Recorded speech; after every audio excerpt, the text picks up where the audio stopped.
A century begins, a millennium too,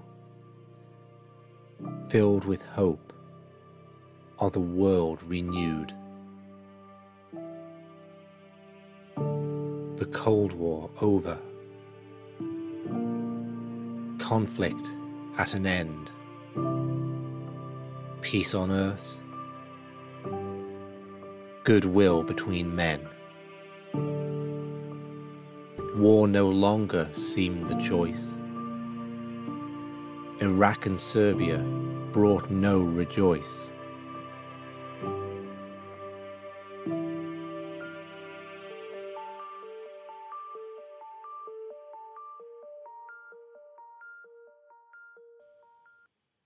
Then the towers came down, and the empire is born again.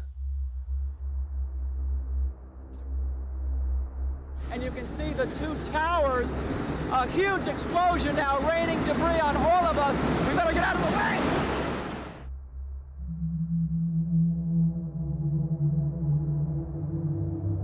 A shock to the system, shock to the heart. Pillars of strength crumble apart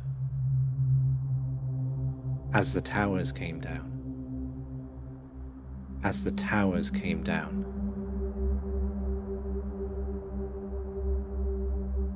The cry to war is readily received, far-off enemies easily perceived, and love them or hate them in times like these.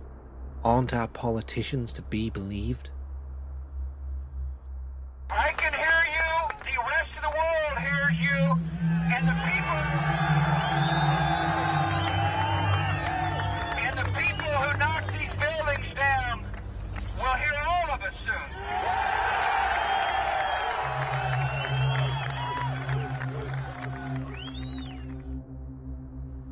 So off we go marching to Afghanistan. To get Bin Laden, that's the plan. We don't need no deal with the Taliban. But somehow he escapes to Pakistan. And wouldn't you know it, he's in league with Saddam. Oh, the reason I keep insisting that there was a relationship between Iraq and Saddam and Al-Qaeda, because there was a relationship between Iraq and Al-Qaeda. The empire had to make the most of the towers coming down.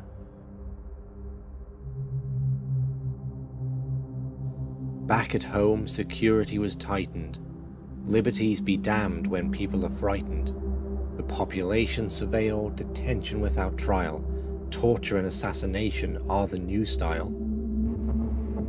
Then before we knew it, Iraq in our sights. The war on terror grows wings, takes flight. This irrefutable, undeniable, incontrovertible evidence today, Colin Powell brilliantly delivered that smoking gun today. Because the towers came down.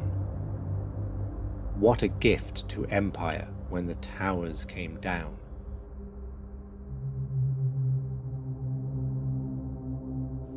Few dared question the state's stated script, but a few girls from Jersey wouldn't remain tight-lipped, demanding an investigation into what went so wrong, and not just one singing the establishment song.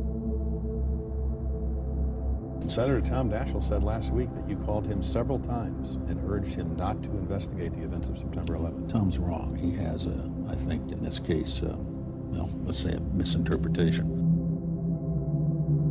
We need a full independent investigation. We must ask the tough questions and seek out the difficult answers.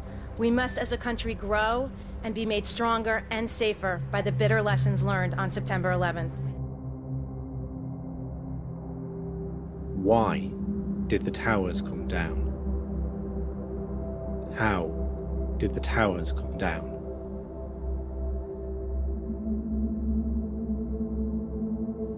The CIA did not explain how Al-Hazmi and Midhar got on that plane.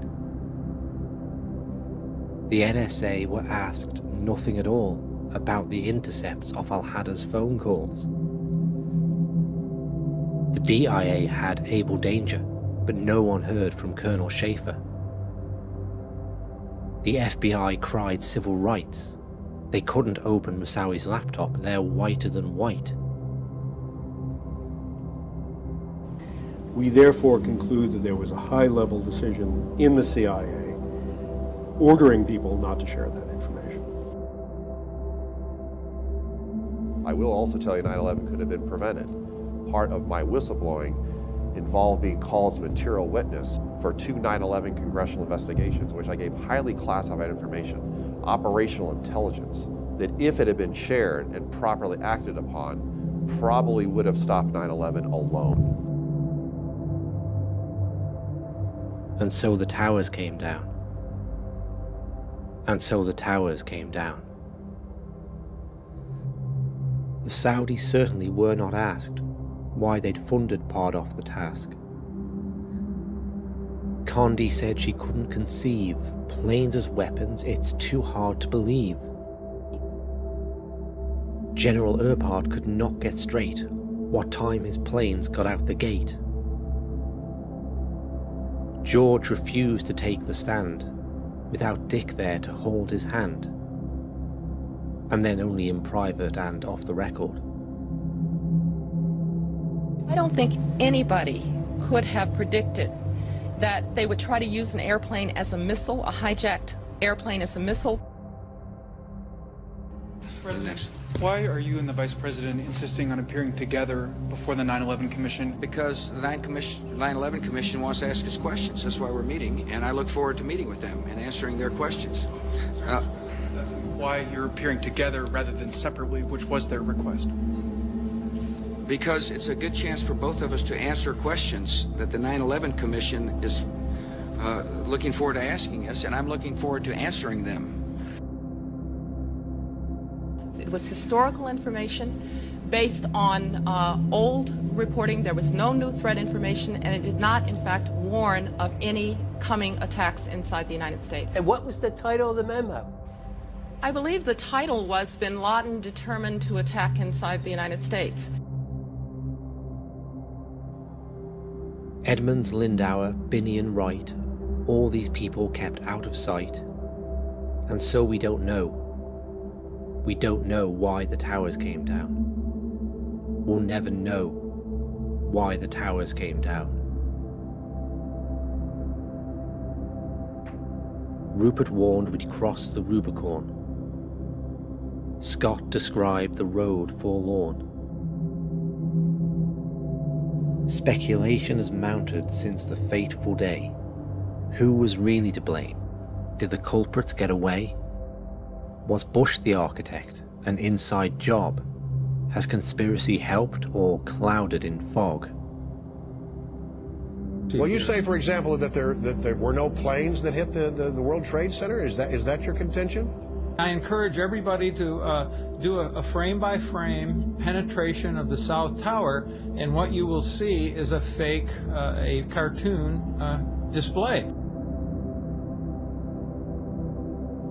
In time, Al-Qaeda resumed being Empire's best friend. In Libya and Syria, they made an amends. I set out to show how Al-Qaeda has been totally rehabilitated in the American mind through a very broad and deep propaganda campaign that kind of covers all of mass media that we're subjected to. Now 20 years on, a new world has begun. An order of COVID, new lies being spun. The Empire creates myths upon which to feed, to centralize power and service its greed. One day the towers will slip out of memory, a new generation sent to fight different enemies. And so the towers will pass into history, with what really happened forever a mystery.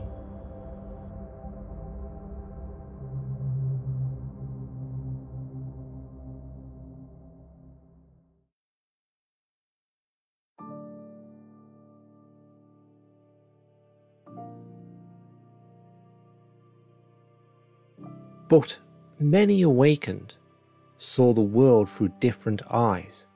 The Empire unmasked, absent disguise. More than 2 towers fell down that day, a third building, yes, but in another way. Towers of thought, towers of perception came tumbling down as we saw through deception. As our towers fell down, a new world appeared as our towers fell down. A resistance began, millions radicalized, the internet helped, exposing the lies. Talking to microphones, a string of new sleuths, asking the questions, pressing for truth. Tell us the story of this family and how this information could be used, or this court case could be used to get 9/11 truth information into court. So let's talk about the warnings that you tried to give about 9/11. You said in April of 2001, you were actually told by someone higher up in the administration that about an imminent attack. I mean, specific details here: World Trade Center, hijacking of airplanes. New towers take shape. The empires and ours fight for their place with unequal power. Yet truth can only be on one side. It's a weapon the empire is forever denied. So the fight goes on to expose this crime. Like the empire's war of terror, it won't end in our lifetime. Now the towers are down. Now our towers are down. A new world emerges. Now our towers are down.